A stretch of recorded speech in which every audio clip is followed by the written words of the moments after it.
Marilah kita berdoa. Ya Tuhan Allah kami, karuniakanlah kepada hamba-Mu roh hikmat yang daripada Tuhan, ketika akan menyampaikan firman-Mu yang kudus ini, sehingga melalui roh hikmat itu, setiap kami yang menerima, mendengar firman-Mu ini, menjadi mengerti untuk mampu melakukan firman-Mu ini di kehidupan kami setiap harinya. Di dalam Kristus Yesus kami berdoa. Amin. Jemaat yang terkasih di dalam Kristus Yesus, firman Tuhan di hari ini minggu ke-20 setelah Trinitatis tertulis pada kitab Habakuk pasal yang kedua, ayat yang pertama sampai ayat yang keempat. Habakuk pasal yang kedua, ayat yang pertama sampai ayat yang keempat. Marilah kita membacanya secara bergantian. Orang yang benar akan hidup oleh karena percayanya. Aku mau berdiri di tempat pengintaianku dan berdiri tegak di menara. Aku mau meninjau dan menantikan apa yang akan difirmankannya kepadaku dan apa yang akan dijawabnya atas pengaduanku.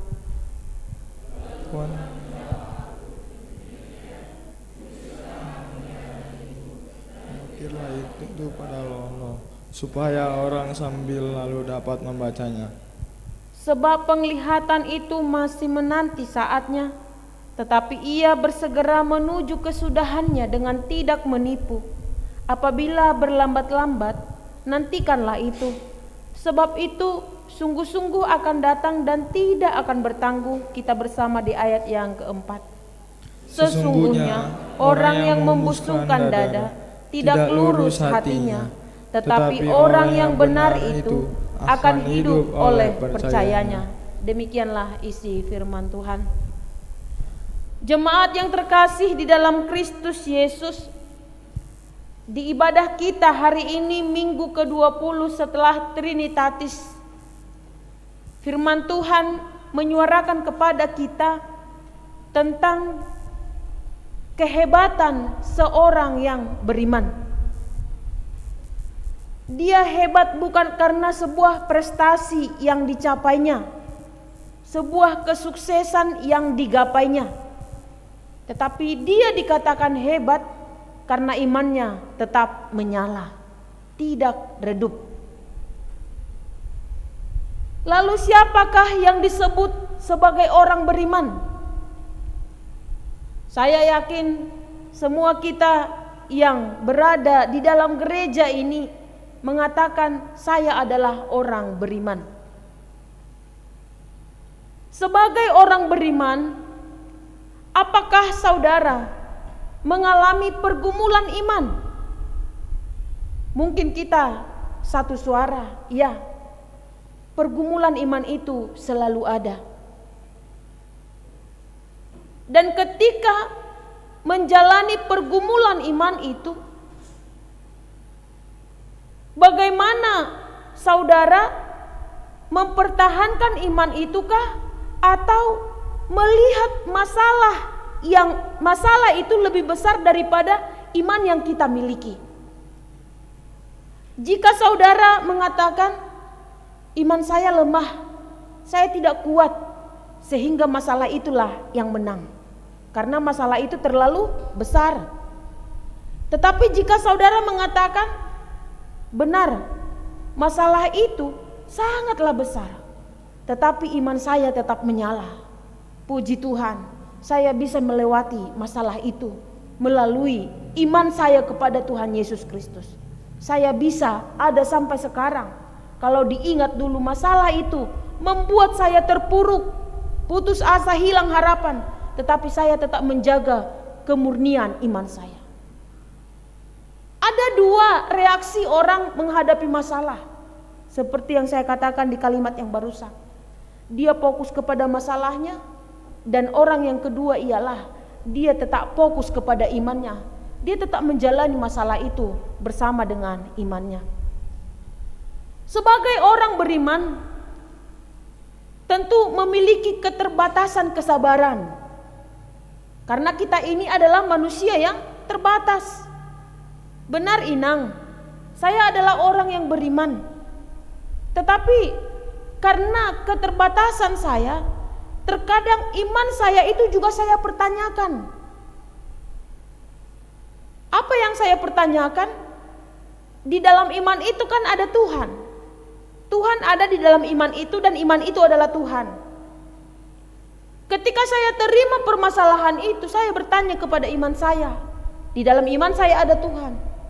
Mengapa ini harus terjadi Tuhan? Mengapa ini harus terjadi kepadaku? Dan kalau kulihat diriku, tidaklah seburuk masalah yang kuhadapi sekarang. Jadi ada pertanyaan kepada dirinya sendiri di dalam imannya kepada Tuhan. Bagaimana ini Tuhan bisa terjadi? Jika kulihat diriku tidaklah seburuk dengan masalah yang kuhadapi sekarang. Dia melihat dirinya sebagai orang yang kita katakanlah baik, tetapi masalah yang dia hadapi itu sungguh sangat luar biasa, membuat dia terpuruk. Dan di titik lemahnya dia berkata, Tuhan ini sepertinya tidak adil. Condong kepada putus asa. Itulah yang dialami oleh Habakuk, tetapi dia tetap menjaga kemurnian imannya. Habakuk adalah seorang hamba Tuhan yang pada zaman kenabiannya dia melihat umat Tuhan itu tertindas, disiksa. Dia memakai pikirannya. Sebagai umat Tuhan tentu umat yang disayangi, umat yang dikasihi. Tetapi mengapa bangsa-bangsa yang tidak mengenal Tuhan justru menindas umat kesayangan Tuhan? Tidak masuk akal. Umat kesayangan Tuhan ditindas oleh orang-orang yang tidak mengenal Tuhan. Tuhan itu sangat besar kuasanya, bisa memenangkan setiap perkara. Tetapi mengapa menjadi umat kesayangan Tuhan itu yang tertindas? Justru bangsa-bangsa yang tidak mengenal Tuhan itu yang selalu menang, yang merdeka, yang sejahtera hidupnya. Dia mempertimbangkan itu dan mempertanyakan itu kepada Tuhan. Tetapi apa jawaban Tuhan? Lihatlah, suatu saat nanti umat kesayanganku itu akan terlepas dari penindasan itu. Tetapi biarlah semuanya terjadi. Karena apa yang terjadi hari ini, kemenangan yang diterima oleh bangsa-bangsa yang tidak mengenal aku itu, nantinya juga mereka akan melihat dirinya sendiri sebagai bangsa yang tidak memiliki kekuasaan. Nanti dijelaskan dilanjut di ayat yang berikutnya, 5 sampai selanjutnya. Bangsa-bangsa yang mengaku dirinya kuat, yang sombong, itu nantinya tidak akan ada. Mereka akan melihat mahakarya Allah yang sangat luar biasa melalui umat kesayangannya, yaitu umat Israel ini. Jadi orang yang menyombongkan kekuasaannya di dunia ini berkata kami sudah menang, dan mereka umat kesayangan Tuhan yang hampir pesimis mengatakan di manakah Tuhan? Di manakah Allah kita? Kita tidak ditolong. Tetaplah bertahan, pelihara imanmu, tetap setia kepada Tuhan. Sesungguhnya orang yang membusungkan dada, tidak lurus hatinya, inilah orang-orang sombong tadi. Tetapi orang yang benar itu akan hidup oleh percayanya. Jadi karena begitu beratnya penindasan penderitaan itu, orang benar itu harus tetap memelihara imannya supaya ia tetap hidup, supaya ia tetap memiliki semangat melanjutkan hidup, tidak putus asa. Karena orang benar akan hidup oleh percayanya. Dia tidak putus asa menjalani berbagai persoalan-persoalan itu. Lalu kapan datang waktunya Tuhan menolong? Kapan datang Tuhan mengangkat mereka dari penindasan itu? Dikatakan Tuhan, lihatlah Habakuk, tuliskanlah penglihatan itu pada loh-loh seperti Musa yang diberikan Tuhan, kedua loh batu. Tuliskan itu. Sekalipun masih lambat, sekalipun belum waktunya, nantikanlah itu. Karena keselamatan itu pasti ada, pembebasan itu pasti ada. Barulah Habakuk melihat benar, sekalipun penderitaan itu dialami oleh umat kesayangannya, Allah tidak jauh dari mereka. Allah tetap ada memelihara mereka yang sedang menderita. Bapak Ibu jemaat yang terkasih di dalam Kristus Yesus, melalui khotbah ini kita menjadi merenungkan perjalanan iman kita masing-masing. Seperti umat Israel ini, umat kesayangan Tuhan. Kita semua juga yang berkumpul di sini adalah anak-anak kesayangan Tuhan. Tidak ada satupun di antara kita mungkin yang tidak mengalami persoalan, permasalahan. Sebab persoalan dan permasalahan itu sudah menjadi warna kehidupan.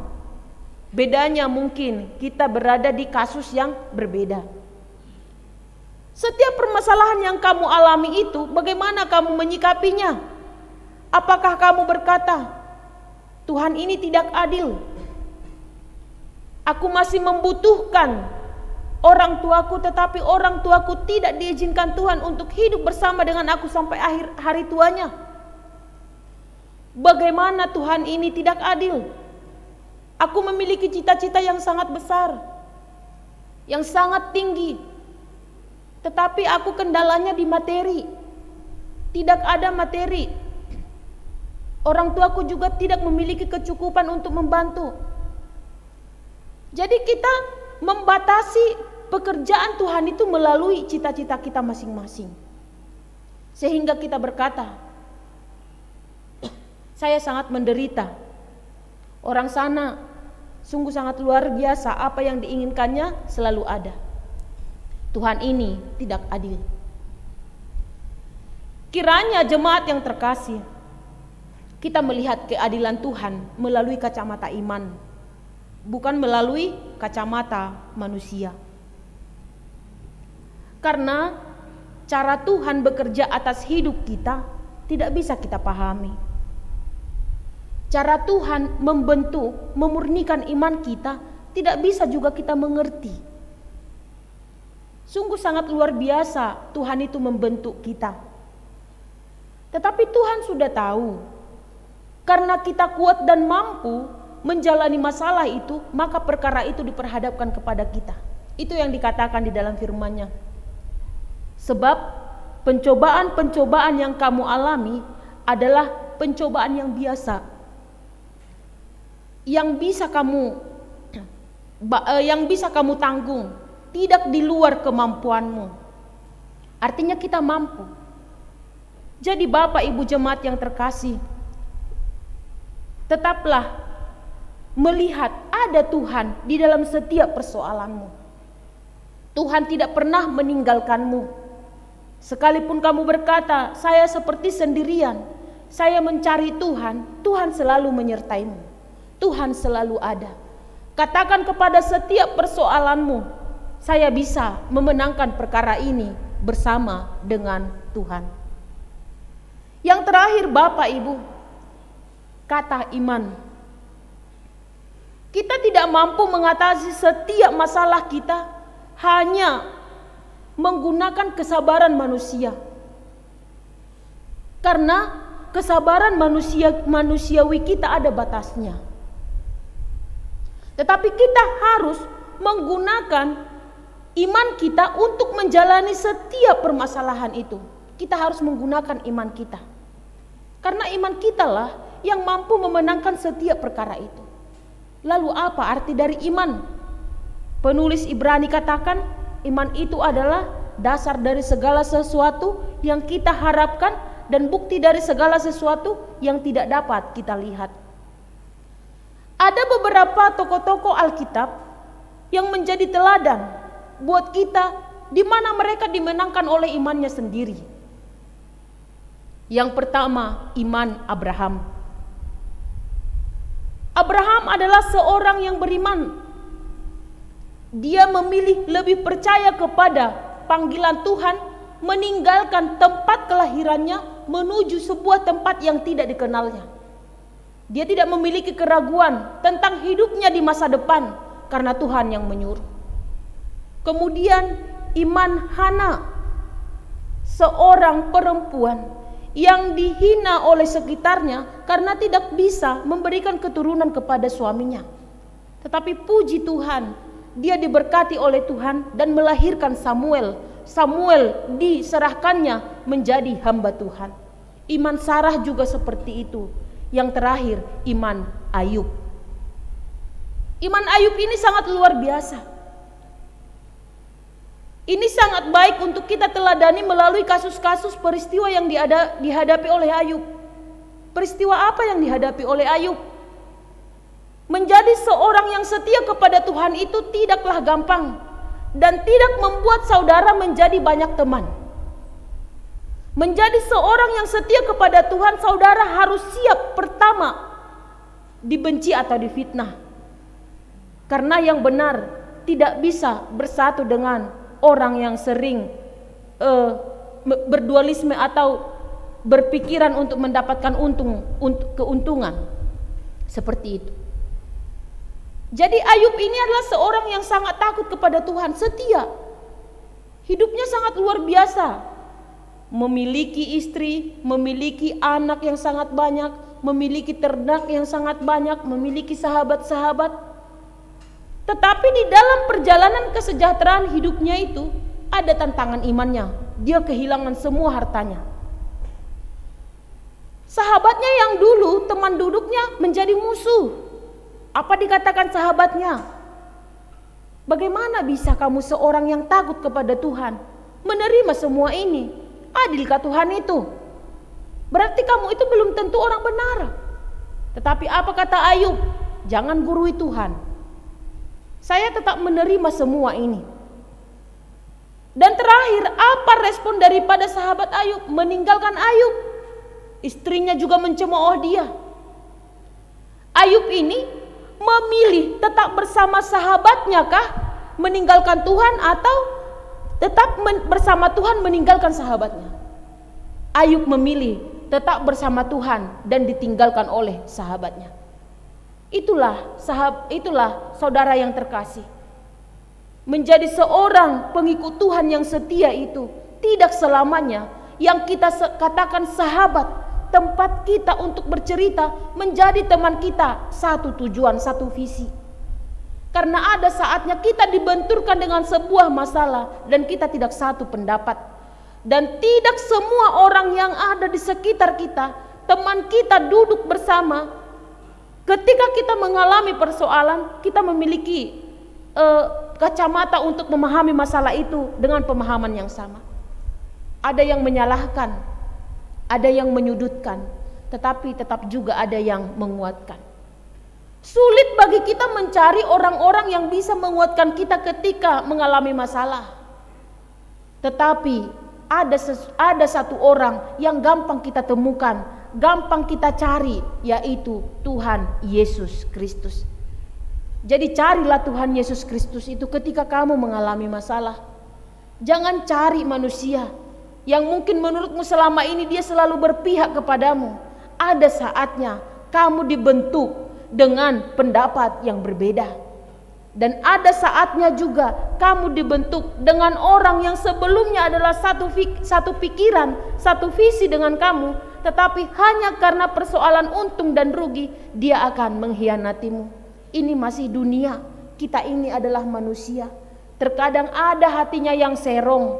Tetapi berbahagialah kamu, berbahagialah saudara, ketika saudara tetap bisa menjaga persahabatanmu tanpa takut menjadi orang yang dibenci oleh sesamamu di sekelilingmu.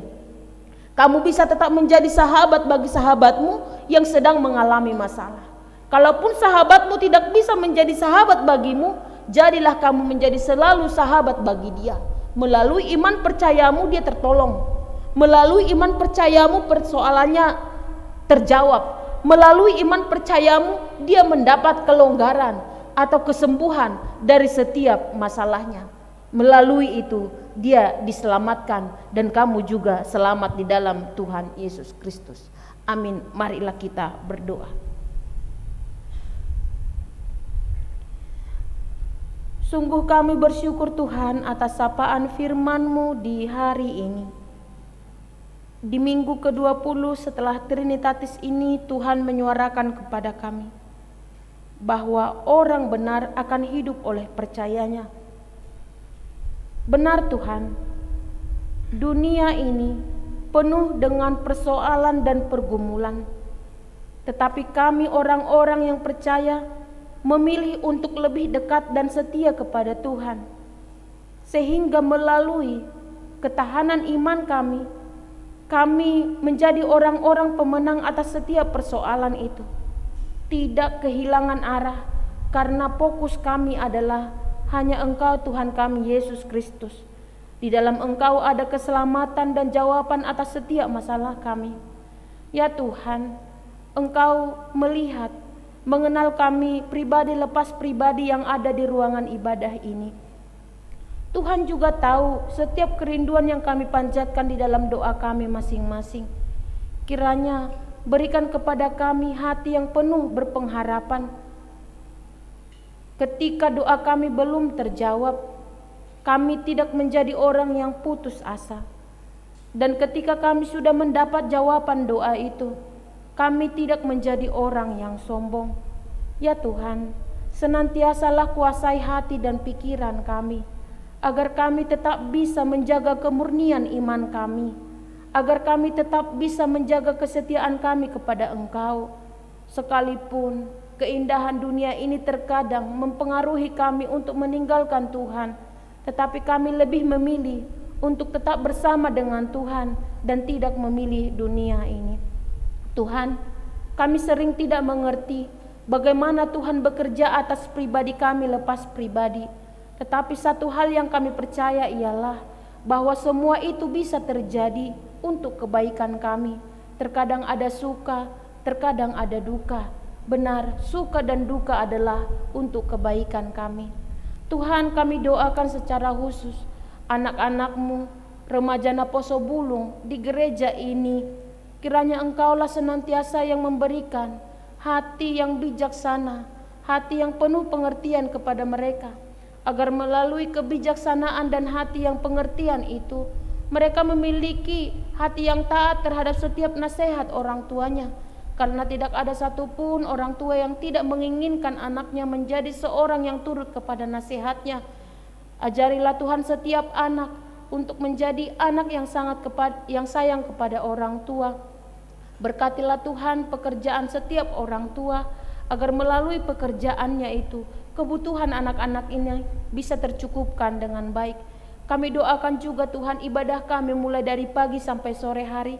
Kiranya setiap ibadah kami itu menjadi kemuliaan bagi nama-Mu dan sukacita bagi setiap kami. Firman-Mu yang sudah kami terima menjadi kekuatan bagi kami untuk menjalani hari-hari kami. Di dalam Kristus Yesus kami berdoa. Amin. Kita angkat pujian bagi Tuhan sambil mengumpulkan persembahan yang kedua.